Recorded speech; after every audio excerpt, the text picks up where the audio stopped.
وقال الذی آمنا، اب وہ صاحب ایمان جو ہے مومن آل فرعون، ابھی اس کی تقریر جاری ہے.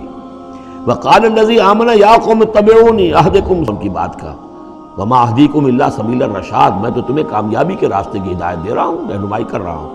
وقال الذی آمنا، اور کہا اس مومن نے، یا قوم، میری قوم کے لوگ، اتبعونی، میری پیروی کرو، میری راہ چلو، اہدکم سبیل الرشاد، میں تمہاری رہنمائی کروں گا اور تمہاری ہدایت کروں گا سیدھے راستے کی طرف اور نیکی کے راستے پر.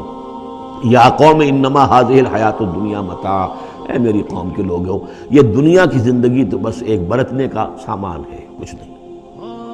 وَإِنَّ الْآخِرَةَ هِيَ دَارُ الْقَرَارِ، اصل میں تو آخرت جو ہے وہ ہے مستقل رہنے کی جگہ، قرار تو وہاں ہے، مستقل قیام تو وہاں ہے. من عمل سیئۃ، جس نے کوئی بدی کمائی ہوگی، فلا یجزی الا مثلھا، تو اس سے تو بدلہ ملے گا اتنا ہی جتنا کہ اس نے بدی کمائی، اس جیسا ہی.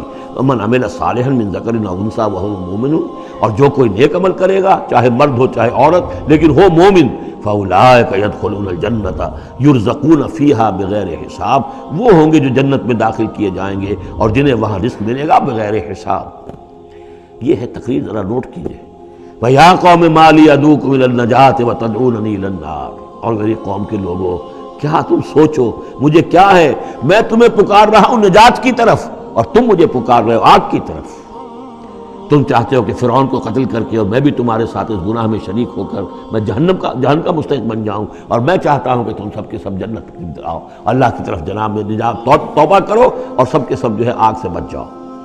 وَيَا قَوْمِ مَا لِي أَدْعُوكُمْ إِلَى النَّجَاةِ وَتَدْعُونَنِي إِلَى النَّارِ تَدْعُونَنِي لِأَكْفُرَ بِاللَّهِ وَأُشْرِكَ بِهِ مَا لَيْسَ لِي بِهِ عِلْمٌ، تم مجھے دعوت دے رہے ہو اس بات کی کہ میں اللہ کا کفر کروں اور شریک کروں ٹھہراؤں اس کے ساتھ جس کے لیے کہ میرے پاس کوئی سند نہیں. وَأَنَا أَدْعُوكُمْ إِلَى الْعَزِيزِ الْغَفَّارِ، اور میں تمہیں پکار رہا ہوں، بلا رہا ہوں اس ذات کی طرف کہ جو العزیز ہے، زبردست ہے، الغفار ہے، بخشش کرنے والی. لا جرم ان ما تدعوننی الیہ لیس لہ دعوۃ فی الدنیا ولا فی الآخرہ، اس میں کوئی شک نہیں ہے، بلا شائبہ ریب و شک، تم جو مجھے بلا رہے ہو جن کی طرف الیہ، لیس لہ، جو یہ تمہارے معبود ہیں اور جن کو تم پکارتے ہو، ان کے لیے کوئی دعوت نہیں ہے فی الدنیا ولا فی الآخرہ، ان کی پکار کوئی نہیں، ان کی رسائی کوئی نہیں، ان کا اختیار کوئی نہیں، نہ دنیا میں نہ آخرہ میں. وَأَنَّ مَرَدَّنَا إِلَى اللَّهِ، اور ہم سب کا لوٹنا تو ہے کشاں کشاں، خواہی نہ خواہی اللہ کی طرف. وَأَنَّ الْمُسْرِفِينَ هُمْ أَصْحَابُ النَّارِ، اور یقیناً جو حد سے بڑھنے والے، زیادتی کرنے والے ہیں وہی جہنمی ہیں. فَسَتَذْكُرُونَ مَا أَقُولُ لَكُمْ، تو ان قریب تم یاد کرو گے جو میں آج تم سے کہہ رہا ہوں. تم نے میری بات ماننی نہیں ہے، تم تباہی کو دعوت دے رہے ہو، تم یہ جیسے بعد میں ہوا، تم جاؤ گے، کوشش کرو گے، موسیٰ اور ان کی قوم کا پیچھا کرو گے، تباہی ہوگی، اور جب تم غرق ہوگے تب تمہیں میری بات یاد آئے گی. فَسَتَذْكُرُونَ مَا أَقُولُ لَكُمْ، جو میں تم سے کہہ رہا ہوں ایک وقت آئے گا کہ تم اسے یاد کرو گے. وَأُفَوِّضُ أَمْرِي إِلَى اللَّهِ، اور میں تو اپنا معاملہ اللہ کے حوالے کرتا ہوں.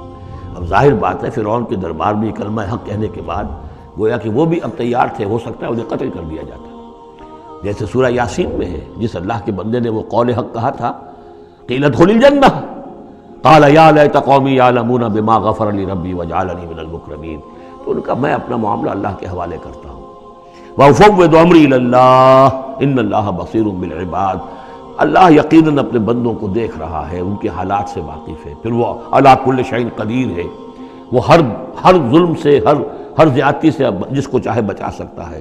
فَوَقَاهُ اللَّهُ سَيِّئَاتِ مَا مَكَرُوا، اب وقع ہو کی ضمیر جو ہے جا تو سکتی ہے اس مومن آل فرعون کی طرف بھی اور حضرت موسیٰ کی طرف بھی، لیکن اکثر حضرات کی رائے یہ ہے کہ یہاں مراد موسیٰ ہے. یہ ساری جو بھی ہو رہی تھی تو گویا کہ وہ ریزولوشن کیری نہیں ہو سکا، پھر وہاں وہ فیصلہ نہیں کیا جا سکا. ان کی تقریر کا اتنا اثر ہوا مومن آل فرعون کا کہ وہ فرعون کی وہ تجویز وہاں پر ٹرن ڈاؤن ہو گئی. تو بچا لیا اللہ نے ان کی جو بھی چالیں تھیں ان سے حضرت موسیٰ علیہ السلام کو. وَحَاقَ بِآلِ فِرْعَوْنَ سُوءُ الْعَذَابِ، اور آل فرعون پر تو وہ برا عذاب پھر ٹوٹ پڑا، لوٹ کے آیا اور اس نے ان کو گھیرے میں لے لیا. النَّارُ يُعْرَضُونَ عَلَيْهَا غُدُوًّا وَعَشِيًّا، آگ ہے جس پر وہ پیش کیے جاتے ہیں صبح و شام. یہ پھر عذاب قبر کے لیے قرآن مجید میں دوسرا مقام ہے جو دلیل ہے. اس وقت بھی وہ پیش کیے جا رہے ہیں. وَيَوْمَ تَقُومُ السَّاعَةُ، اور جس دن کہ قیامت کھڑی ہو جائے گی، ادخلوا آل فرعون اشد العذاب، اس روز پھر کہہ دیا جائے گا داخل کر دو فرعون کی پوری قوم کو شدید ترین عذاب میں۔ معلوم اب بھی عذاب ہے، وہی بات جو حضور نے حدیثوں میں فرمائی ہے۔ اب منکرین حدیث جو ہے ان کی نفی کرتے ہیں، لیکن قرآن خود کہ یہ جو قبریں ہیں یہ کیا ہیں، یا جہنم کا کوئی گڑھا ہے ہر قبر، اور یا جنت کے باغیچوں میں سے کوئی باغیچہ ہے، وہ ہم نہیں دیکھ سکتے، وہ عالم برئی کی بات ہے، وہ عالم غیب کی بات ہے۔ قبر سے مراد یہ گڑھا نہیں ہے، عالم برزخ ہے۔ عالم برزخ میں یا علیین میں ہے یا سجین میں ہے۔ وہ علیین اور سجین یہ تو سورہ مطففین میں ہم پڑھیں گے جب آئے گی بات، تو عالم برزخ میں بھی ایک نیم شعوری کی کیفیت ہے، اور یا تو ٹھنڈی ہوائیں آ رہی ہیں جنت کی، جیسے کہ کہا گیا کہ یا تو جنت کی طرف سے کھڑکی کھول دی جاتی ہے، ٹھنڈی ہوائیں اور خوشبوئیں آ رہی ہیں، اور یا یہ ہے کہ آگ کی طرف، جو دوزخ کی طرف کھڑکی کھول دی جاتی ہے کہ لو آ رہی ہے اور گرمی آ رہی ہے اور لپٹ آ رہی ہے۔ تو النار یعرضون علیہا، وہ آگ ہے جس پر کہ وہ پیش کیے جاتے ہیں صبح و شام، کچھ تھوڑی سی سکائی اس کے سامنے کھڑا کر کے ان کی صبح و شام کر دی جاتی ہے۔ غدوۃ و عشیہ ویوم تقوم الساعۃ، اور جس دن کی قیامت کھڑی ہوگی، ادخلوا آل، حکم ہو جائے گا ادخلوا، داخل ہو کر دو، داخل کرو فرعون والوں کو سخت ترین عذاب میں۔ وَإِذْ يَتَحَاجُّونَ فِي النَّارِ فَيَقُولُ الضُّعَفَاءُ لِلَّذِينَ اسْتَكْبَرُوا، یہ وہ مضمون ہے جو اس سے پہلے بھی بہت مرتبہ آ چکا ہے۔ اور جب وہ آگ میں پڑے ہوئے ایک دوسرے سے محاجہ کریں گے، جھگڑیں گے، تو کہیں گے وہ بیچارے کمزور لوگ ان سے کہ جو مستکبرین تھے، اِنَّا كُنَّا لَكُمْ تَبَعًا، ہم تو تمہارے پیچھے چلتے تھے، تمہاری پیروی کرتے تھے، تمہارا کہنا مانتے تھے۔ فَهَلْ أَنْتُمْ مُغْنُونَ عَنَّا نَصِيبًا مِّنَ النَّارِ، تو یہ آگ کے عذاب کا کوئی حصہ ہم سے کچھ تم کم کرا سکتے ہو کہ نہیں؟ بڑے وہاں تو تمہارے اختیارات تھے، یہاں بھی کوئی تمہارا زور چلتا ہے کہ نہیں کہ ہمیں کچھ کمی کروا دو۔ قال الذین استکبروا انا کل فیہا، کہیں گے وہ مستکبرین، وہ ابو جہل اور عقبہ بن ابی معیط، وہ کہیں گے بھئی ہم سبھی اس کے اندر پڑے ہوئے ہیں، انا کل فیہا ان اللہ قد حکم بین العباد، اور اللہ نے تو اپنے بندوں کے مابین فیصلہ کر دیا ہے۔ اب ہم چونکہ مجرم تھے، ہم بھی مجرم تھے، تم بھی مجرم تھے۔ وقال الذین فی النار لخزنۃ جہنم، اور کہیں گے وہ آگ والے جو آگ میں ہوں گے جہنم کے داروغاؤں سے، جو جہنم کے جو بھی اس کے اوپر فرشتے جو معمور ہیں، ادعوا ربکم، اپنے رب سے دعا کرو، پکارو، یخفف عنا یوما من العذاب، کہ ایک دن تو ہمارے لیے کوئی تخفیف کر دے عذاب میں سے، کوئی ایک دن کا تو وقفہ مل جائے۔ قالوا اولم تک تاتیکم رسلکم، وہ جواب میں کہیں گے کیا تمہارے پاس رسول نہیں آتے رہے تھے بالبینات، واضح نشانیوں کے ساتھ اور واضح تعلیمات کے ساتھ؟ قالوا بلا، وہ کہیں گے آئے تو تھے، کیوں نہیں؟ قالوا فدعوا، وہ کہیں گے اب پکارو، وما دعاء الکافرین الا فی ضلال، اور ان کی دعا ان کافروں کی نہیں ہے مگر بھٹک کر رہ جائے گی، کہیں پہنچے گی نہیں، اس کا کوئی سنوائی نہیں ہوگی، اس کے کوئی اثر نہیں ہوگا، بضلال، وہ بھٹک کر رہ جائے گی۔ یہی کیفیت ہے ان لوگوں کی جو اس دنیا میں دعا مانگتے ہیں اللہ سے، حرام خوری کرتے ہوئے، باطل کی چاکری کرتے ہوئے، باطل کو سپورٹ کرتے ہوئے، باطل سے اپنے ذہن کو ریکنسائل کرتے ہوئے دعا اللہ سے مانگ رہے ہیں۔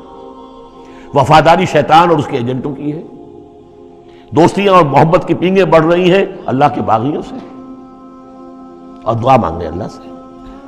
وما دعاء الکافرین الا فی ضلال، جس کے لیے وہ حدیث میں نے سنا دی تھی آپ کو کہ حضور نے ذکر کیا رجلاً، ایک شخص کا، یطیل السفر، بہت لمبا سفر کر کے آتا ہے، وہ بیت اللہ میں پہنچا ہوا ہے، جبل الرحمت پر کھڑا ہے، اشخص اغبر، طویل سفر کرنے کی وجہ سے کپڑے بھی غبار آلود ہیں، بالوں میں بھی غبار ہے، یمد یدیہ الی السماء، اپنے دونوں ہاتھ آسمان میں اٹھائے ہوئے کھڑا ہوا ہے، کئی گھنٹے سے ہاتھ اٹھا رکھے ہیں، یا رب یا رب، اے رب اے رب، وَأَنَّا يُسْتَجَابُ لِذَلِكَ، لیکن اس کی دعا کیسے قبول ہو؟